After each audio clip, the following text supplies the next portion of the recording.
بسم اللہ الرحمن الرحیم۔ السلام علیکم۔ کیسے ہیں آپ سب لوگ؟ امید کرتی ہوں کہ سب ٹھیک ٹھاک ہوں گے۔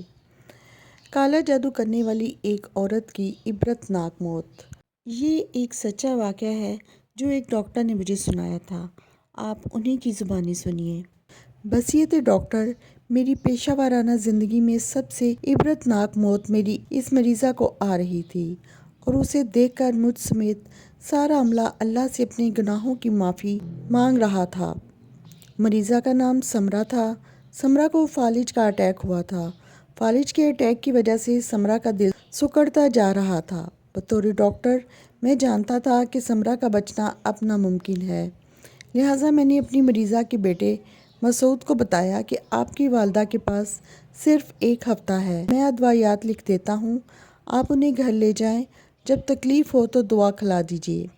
ابھی میری بات مکمل بھی نہیں ہوئی تھی کہ مسعود کی بیوی اور سمرہ کی چہیتی بہو بول اٹھی، نہیں، ہم سمرہ کو گھر نہیں لے جائیں گے۔ سمرہ جب تکلیف کی شدت میں آہ و بکا کرتی ہے تو میری نیند خراب ہو جاتی ہے اور میرے بچے ڈر جاتے ہیں۔ سمرہ کی بہو کے سمرہ کے بارے میں کہے کے الفاظ سن کر بے اختیار میں نے اپنے کانوں کو ہاتھ لگایا اور میرے منہ سے استغفر اللہ نکلا۔ میں نے مسعود کی طرف دیکھا جو سر جھکائے بے بس کھڑا تھا، جیسے بیوی کے فیصلے کی تائید کرنے کے لیے ہمت جمع کر رہا ہو۔ اور جب مسعود مخاطب ہوا تو اس نے اپنی ماں کے لیے الفاظ میں اپنی بیوی سے بھی کم ہمدردی جتائی اور کہا، جب میری ماں مر جائے تو مجھے کال کر دینا، میں ایدی والوں سے کہوں گا وہ لاش وصول کر لیں گے، جبکہ آپ کی فیس آپ کو کل مل جائے گی۔ اور پھر واقعی ہی کل ایک بلینک چیک میری میز پر تھا۔ دوسری طرف مریضہ کی حالت انتہائی خراب تھی۔ اچانک سے تکلیف کی شدت بڑھ جاتی ہے۔ کبھی مریضہ کہتی، میرے بیٹے مجھے کفن نہ پہناؤ، میں زندہ ہوں۔ کبھی کہتی، قبر بہت تنگ ہے، میں اس میں نہیں رہ سکوں گی۔ کبھی کہتی، مجھے اس سانپ سے بچاؤ، یہ سانپ مجھے ڈسنے لگا ہے۔ مریضہ کی حالت اور باتیں سن کر مریضہ کے سر پر بیٹھی اٹینڈنٹ خوف زدہ ہو کر بھاگ جاتی ہے۔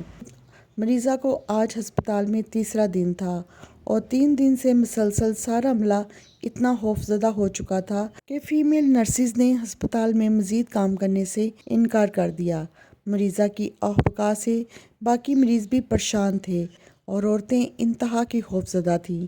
مریضہ کا دل آدھے سے زیادہ سکڑ چکا تھا اور خون کی سپلائی کم ہو چکی تھی اور مریضہ کی تکلیف میں اضافہ ہو چکا تھا۔ مقام حیرت تھا، پھر کبھی مریضہ کا بیٹا اور بہو ہسپتال نہیں آئے اور مجھے لگ رہا تھا کہ اب میری مریضہ کا آخری وقت قریب ہے۔